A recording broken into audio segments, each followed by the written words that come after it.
जी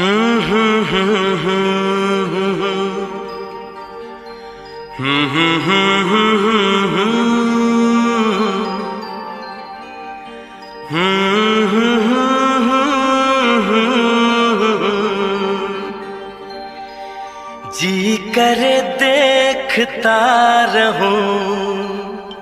क्या? कितना प्यारा तुझे रब ने बनाया, कितना प्यारा तुझे रब ने बनाया। जी कर देखता रहूं, कितना सोना तुझे रब ने बनाया, कितना सोना तुझे रब ने बनाया। जी कर देखता रहूं।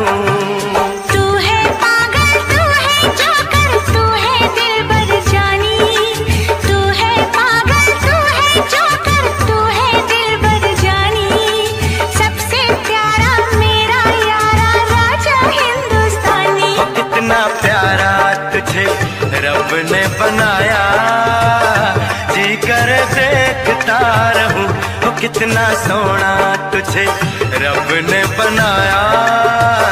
जी कर देखता रहूं।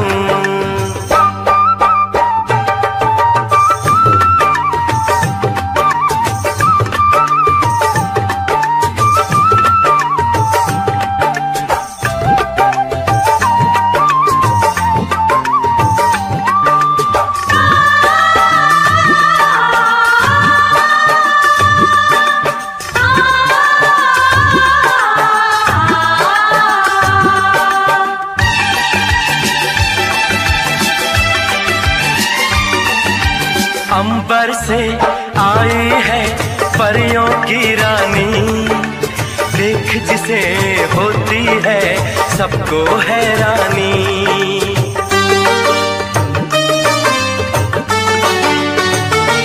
ओ अंबर से आई है परियों की रानी, देख जिसे होती है सबको हैरानी। सुंदर सा मुखड़ा है फूलों के जैसा, होगा ना दुनिया में कोई ऐसा। कितना सीधा, कितना सच्चा मेरा राजा, कितना अच्छा। मुझको तो अच्छी लगती है तेरी हर नादानी, मुझको तो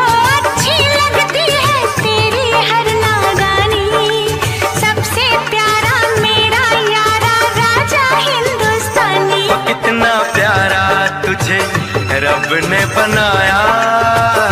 जी कर देखता रहूं, कितना सोना तुझे रब ने बनाया।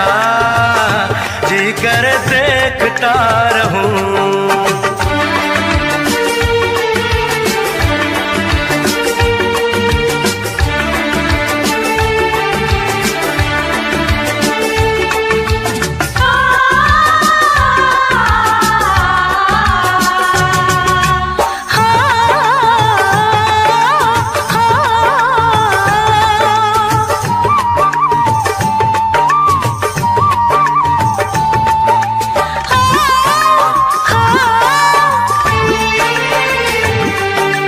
कोयल के जैसी है तेरी ये बोली, मूरत के जैसी है सूरत ये भोली।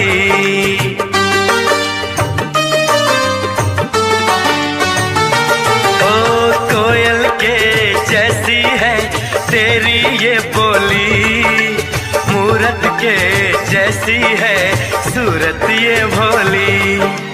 बागों में जाओ ना दिल मेरा घबराए, पैरों में कांटा कोई हाय न चुभ जाए। मैं दीवानी हो ना जाऊं, तेरी बातों में खो ना जाऊं।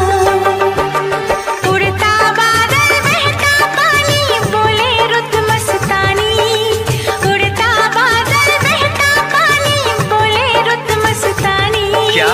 सबसे प्यारा मेरा यारा राजा हिंदुस्तानी। तुझे रब ने बनाया, कितना सोना तुझे रब ने बनाया, जी कर देखता रहूं। तू है पागल, तू है जोकर, तू है दिलबर जानी, सबसे प्यारा मेरा यारा राजा हिंदुस्तानी। इतना प्यारा तुझे रब ने बनाया, जी कर देखता रहूं।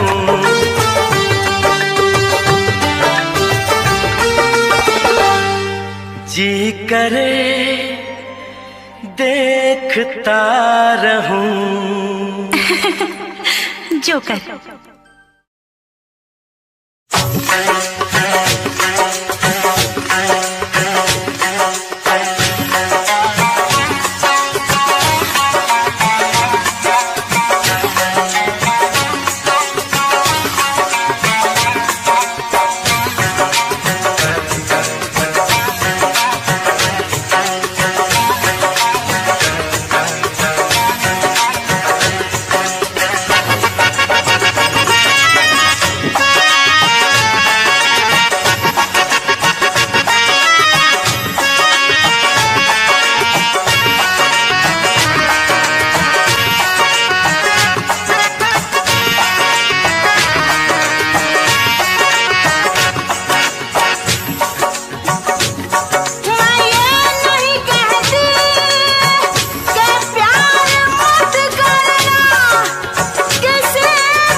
परदेसी जाना नहीं, परदेसी परदेसी जाना नहीं, मुझे छोड़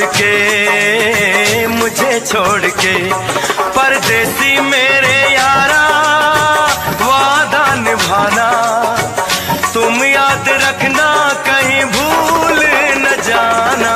परदेसी परदेसी जाना नहीं, मुझे छोड़ के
हर पल मेरी याद तुम्हें तड़पाएगी, मैं जागूंगा नींद तुम्हें ना आएगी। हर पल मेरी याद तुम्हें तड़पाएगी, मैं जागूंगा नींद तुम्हें ना आएगी। छोड़ के ऐसे हाल में जो तुम जाओगे, सच कहता हूँ जान बहुत पछताओगे। परदेसी मेरे यारा, मुझे ना रुलाना, तुम याद रखना कहीं भूल न जाना। परदेसी परदेसी जाना नहीं, परदेसी परदेसी जाना नहीं। मुझे छोड़ के परदेसी मेरे यारा, वादा निभाना, मुझे याद रखना कहीं भूल न जाना। परदेसी परदेसी जाना नहीं, मुझे छोड़ के। Life has a funny way of making us forget the dreams we once held so close. Meet Samir. Day in, day out, he's chained to a desk, drowning in spreadsheets and endless reports. It's a life that pays the bills, but it's a world away from the one he once imagined. Tucked away in a dusty corner of his apartment lies a sketchbook, a relic from a past life. Its pages are filled with vibrant worlds and fantastical creatures, born from the imagination of a boy who dreamed of being an artist. But the boy grew up, and the world told him to be realistic. The colors faded, the pencils were put away, and the dream was packed into a box, just like that old sketchbook. The daily grind wasn't just monotonous. It was soul-crushing. Still doodling, Samir? A colleague sneered one afternoon, catching a glimpse of a quick sketch on a notepad. You know, drawing won't pay the bills. Time to grow up and be realistic.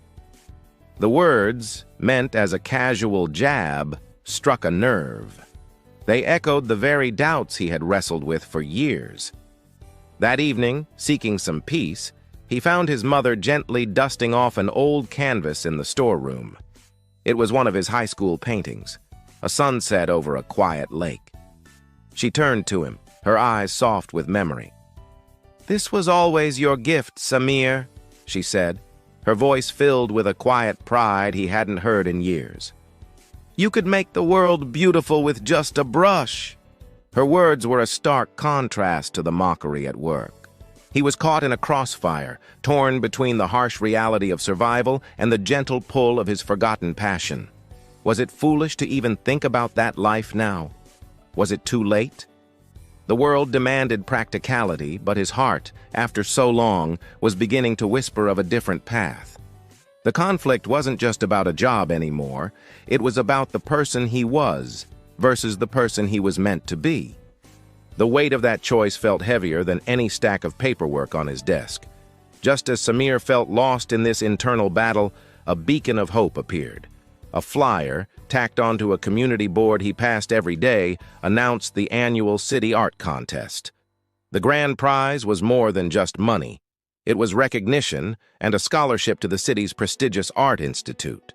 It was a real, tangible opportunity, a chance. But his first reaction wasn't excitement. It was fear. A tidal wave of self-doubt crashed over him. Me? Against actual artists? I haven't painted seriously in years. I'll just make a fool of myself. The fear of failure was paralyzing. He walked away from the flyer, trying to push the thought out of his mind, telling himself it was a silly, childish fantasy. But that night, sleep wouldn't come. The words on the flyer danced in his head, taunting him with a what if. He found himself pulling that dusty sketchbook from the corner. He opened it, the smell of old paper and graphite filling the air. Tentatively, his fingers traced the lines of an old drawing. Then, with a resolve he hadn't felt in a decade, he picked up a pencil. What followed was a blur. A montage of sleepless nights fueled by cheap coffee and a burning desire. He bought new paints, new canvases. The first few strokes were clumsy, hesitant. He made mistakes, lots of them. Canvases were painted over, sketches were crumpled in frustration. There were moments he wanted to quit, to surrender to the voice that said he wasn't good enough. But then he'd remember his mother's words, the sneer of his colleague, and the boy who once filled notebooks with dreams. He persisted. He painted through the exhaustion, through the frustration, through the fear. The day of the contest arrived. The hall was buzzing with energy, filled with artists of all ages, their confidence radiating as they set up their masterpieces. Samir felt small, an imposter. His hands trembled as he placed his painting on the easel. It was a piece born from his struggle, a single, resilient tree growing defiantly from a crack in a concrete cityscape. Looking around at the incredible talent, the urge to pack up and run was overwhelming. But he took a deep breath, looked at his own work, and for the first time, saw not just its flaws, but the fight he had put into it. He stayed. The judges moved through the aisles, their faces unreadable. Hours felt like an eternity. Finally, the announcements began. Third place was called, not him. The grand prize winner was announced, a stunning abstract piece that drew gasps from the crowd. Not him. A knot of disappointment tightened in his stomach. He had failed. He began to mentally pack up his canvas. And for second place, the lead judge announced, for a piece that demonstrates raw emotion, incredible resilience, and a powerful narrative, Samir. His name echoed in the hall. He stood frozen.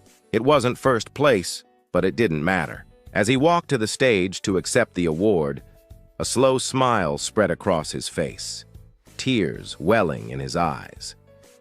They weren't tears of disappointment, but of profound relief and joy. He had done it. For the first time in his adult life, he hadn't given up on himself. Afterward, one of the judges approached him. "You have a powerful voice," she said, gesturing to his painting. "This isn't just talent. It's a story. Keep creating. The world needs to see it." The prize wasn't just a ribbon. It was a validation, a key unlocking a door he thought was permanently sealed. Dreams don't die. We just stop chasing them. The final scene isn't Samir in a world-famous museum, but in a small local gallery, carefully hanging his painting on the wall for a community exhibition. The light catches the vibrant colors of the tree breaking through the concrete. He's not a world-renowned artist overnight, but he is an artist. And he is happy. He found that when you stop running from your dreams and start fighting for them, life has a funny way of giving you a second chance. It might not be the exact one you imagined as a child, but it's real, and it's yours. Thank you so much for watching. If this story resonated with you, please give it a thumbs up, and don't forget to subscribe to our channel for more videos that we hope will inspire you. We'll see you in the next one.